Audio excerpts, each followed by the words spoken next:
Hello दोस्तों, आज हम लोग कक्षा 8 की संस्कृत पढ़े और पाठ का नाम होगा आश्रमः। प्रस्तुत गद्यांश हमारी पाठ्य पुस्तक आश्रम नामक पाठ से लिया गया है।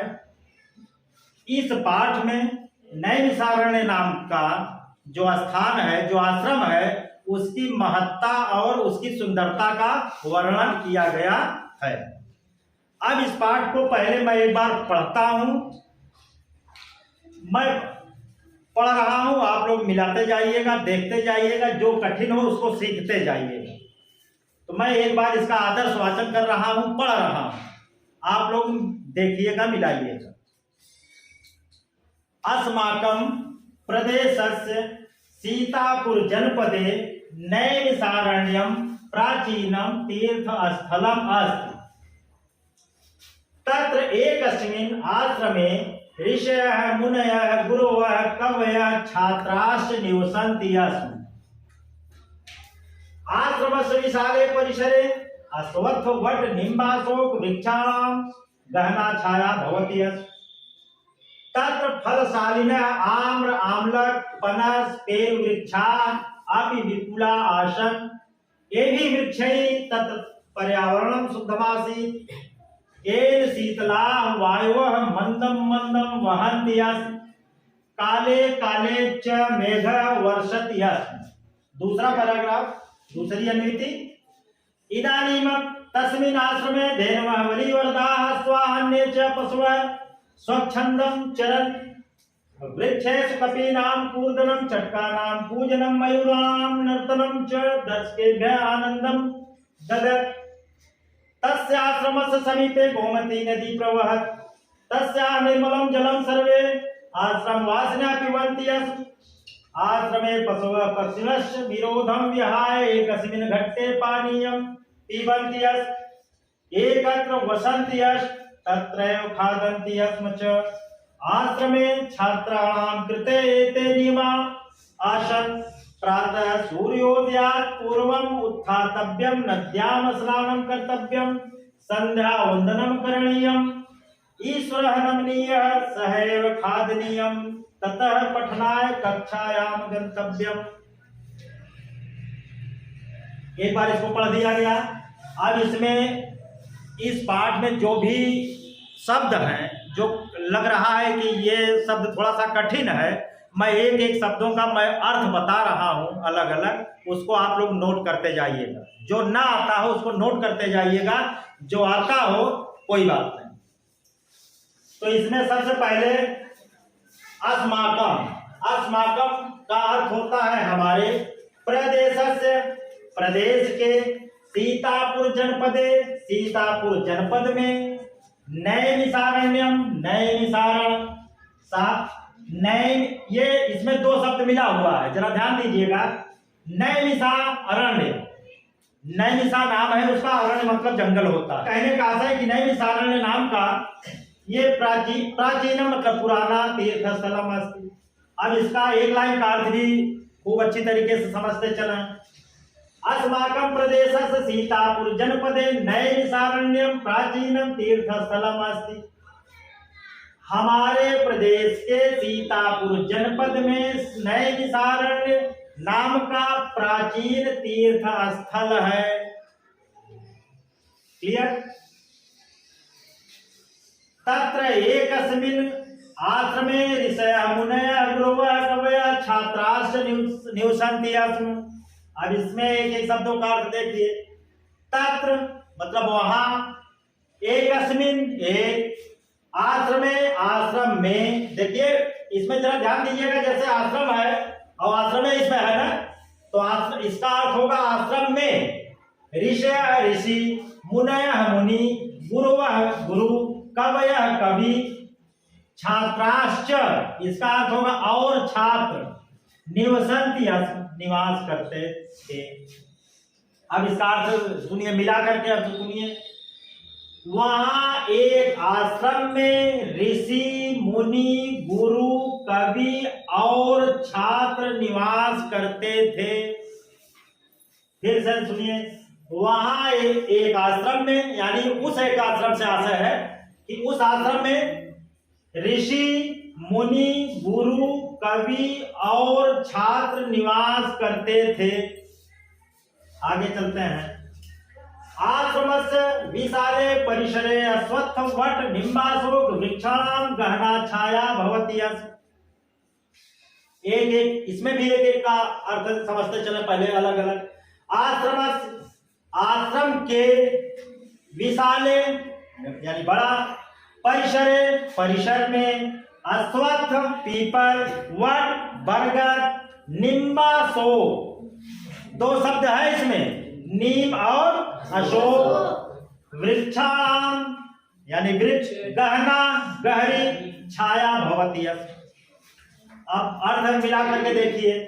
आश्रम से है ना, आश्रम के विशाल परिसर में पीपल, बरगद, नीम, अशोक के वृक्षों की गहरी छाया से परिव्याप्त है। तत्र फलशालिना आम्र, ये लाइन क्लियर हुई कि नहीं? अब देखिए, तत्र फलशालिना, तत्र वहां फलशालिना फलदार वृक्ष, आम्र आम, आमलन आंवला, पनस कटहल पेड़, अमरूद वृक्षा वृक्ष, अपि भी विपुला बड़ा, आसन एक, यहां तक हो गया। वहां फलदार वृक्षों में आम, आंवला, कटहल और अमरूद के वृक्ष, अपि माने भी यानी अधिक थे, यानी ज्यादा थे, अधिक थे। ए भी वृक्ष, ए भी माने इन, यानी इन वृक्षों से आशय, ए भी वृक्ष, इन वृक्षों से क्या? तत्र पर्यावरण, इन वृक्षों से, तत्र मतलब वहां, पर्यावरण मतलब पर्यावरण, शुद्धमासीत, शुद्ध माने शुद्ध, शुद्ध का आशय शुद्ध, आसीत माने था, क्या था अभी बताते हैं। एन जो, एन माने, एन का अर्थ होता है जो, शीतला ठंडी, वायुमन हवा, मंदम मंदम, मंदम मंदम धीरे धीरे, वहन यानी बहती है।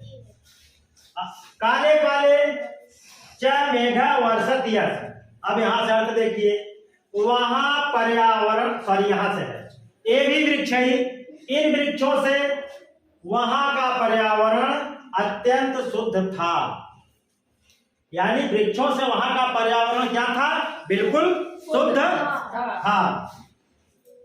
एक शीतला वायु मंदम मंदम वहंती, जो शीतला मतलब ठंडी, शीतल, जो शीतल हवा धीरे धीरे बहती थी, जो शीतल हवा धीरे धीरे बहती थी। काले काले च मेघ वर्षत, काले काले और काले काले बादल वर्षा करते थे। आगे चलते हैं। इदानीमत इस समय भी, तस्मिन उस, आश्रम में, धेनुवा गायें, वलिवर्धा बैलें, अश्वा घोड़े, अन्य च और अन्य, पशुवा स्वच्छंदम चरण, स्वच्छंदम स्वतंत्र रूप से, चरण माने चलते हैं। अब इस लाइन का अर्थ समझिए। इस समय भी उस आश्रम में गायें, बैलें, घोड़े और अन्य पशु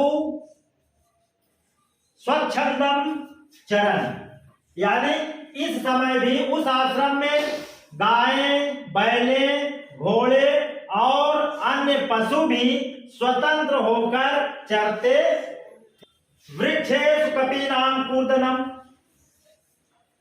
वृक्षेषु कपीनां कूर्दनम, वृक्षेषु वृक्षों पर यानी पेड़ों पर, कपीनां बंदर, कूर्दनम कूदना, चटकानां चिड़ियों, कूजनम पूजना यानी चिड़ियों की जो आवाज होती है, मयूराणाम मोर, नर्तनम नाचना, च और दर्शकेभ्य देखने वाले, आनंदम आनंद, ददत देता है। अब यहां से फिर से एक बार मैं इस लाइन को बता देता हूं, क्लियर हो जाएगा। इस समय भी उस आश्रम में गायें, बैलें, घोड़े और अन्य पशु चरते हैं। वृक्ष यानी वृक्षों पर बंदरों का कूदना, चिड़ियों का कूजना, मयूरों मोरों का नाचना, यह है। लेकिन ये मैंने बताया है पहले, इसके पहले कि च यहां लगा है, तो च के पहले ये जो शब्द आता है, इस शब्द के पहले च का अर्थ बोला जाता है। ठीक है, तो यहां हो जाएगा चटका नाम पूजनम, चिड़ियों का पूजना और मोरों का नाचना। समझ में आ गई बात? दर्शकेभ्य आनंदम ददत, यानी देखने वालों को आनंद देता है। यानी इस समय उस आश्रम में, इस समय भी अभी है, इस समय भी उस आश्रम में गायें, बैलें, घोड़े और अन्य पशु भी स्वतंत्र होकर चलते हैं। वृक्षों पर बंदरों का कूदना, चिड़ियों का कूजना और मोरों का नाचना दर्शकेभ्यो यानी दर्शकों को आनंद देता है। आगे अनुक्ति में चलते हैं, पैराग्राफ में। तस्याश्रमस्य समीपे गोमती नदी प्रवहत, तस्याश्रमस्य उस आश्रम के, तस्याश्रमस्य का अर्थ होगा उस आश्रम के, समीपे नजदीक में, गोमती नदी प्रवहत बहती है। उस आश्रम के समीप में गोमती नदी बहती है। आगे चलते हैं। तस्या निर्मलम जलम सर्वे आश्रम वासिनः पीबन्ति। तस्या यानी उसके निर्मल जल को सभी आश्रम के लोग पीते थे। क्या करते थे? पीते थे। तस्य आश्रम समीपे गोमती नदी प्रवहत, तस्य आश्रम से समीपे गोमती नदी प्रवहत, यानी उस आश्रम के समीप में गोमती नदी बहती थी। क्लियर? तस्य निर्मलम जलम सर्वे आश्रम वासिनः पीबन्ति, उसके निर्मल जल को सभी आश्रमवासी पीते थे। पीबन्ति आश्रमे पक्षिणस्य विरोधं विहाय एकस्मिन् घट्टे पानीयं पिबन्ति स्म। इसके आगे देखिए, आश्रम में पशु और पक्षी विरोध, मतलब विरोध, जिसको विरोध जानते हैं आप, विहाय त्याग करके, एकस्मिन् एक घट्टे एक घाट पर, पानीयम पानी, पिबन्ति स्म पीते थे। यानी कहने का है आश्रम में पशु और पक्षी विरोध को त्याग कर एक घाट पर पानी पीते थे। फिर इसके आगे चलते हैं। एकत्र वसन्ति स्म, और क्या करते थे? एकत्र वसन्ति स्म, और एक जगह रहते थे। एकत्र मतलब इकट्ठा, मतलब इकट्ठे होकर रहते थे। एकत्र वसन्ति स्म, एक होकर रहते थे, यानी एक जगह रहते थे। ठीक? तत्रैव खादन्ति स्म, और क्या करते? तत्रैव वही खाना खाते थे, वहां खाते थे। आश्रमे छात्राणां कृते एते नियमा आसन, आश्रम में छात्रों के लिए नियम थे। क्या नियम थे?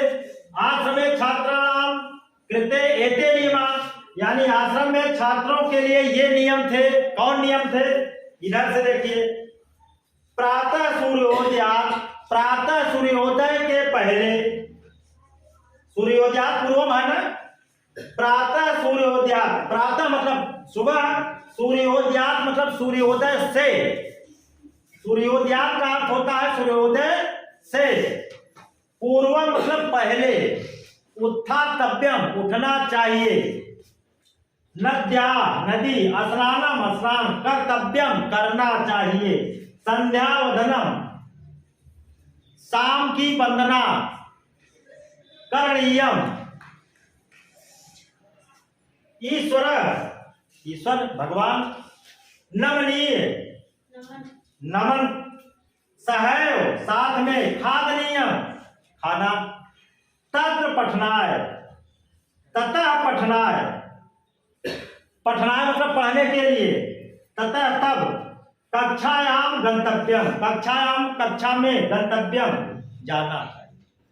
अब यहां से अर्थ देखिए, आश्रम में छात्रों के लिए ये नियम थे। क्या नियम थे? प्रातः यानी सुबह, सूर्योदय से पूर्व मतलब सूर्योदय से पहले उठना चाहिए, यानी प्रातः काल सूर्योदय से पहले उठना चाहिए। नद्याम स्नानम कर्तव्यम, नदी में स्नान करना चाहिए। संध्या वदनम करणीयम, शाम को वंदना यानी प्रार्थना करनी चाहिए। ईश्वर नमनी, ईश्वर को नमन करना चाहिए। सहैव खादनीयम, साथ में खाना चाहिए। ततः पठनाय, तब पढ़ने के लिए। कक्षायाम गंतव्यम, तब पढ़ने के लिए कक्षा में जाना चाहिए। इतने नियम थे।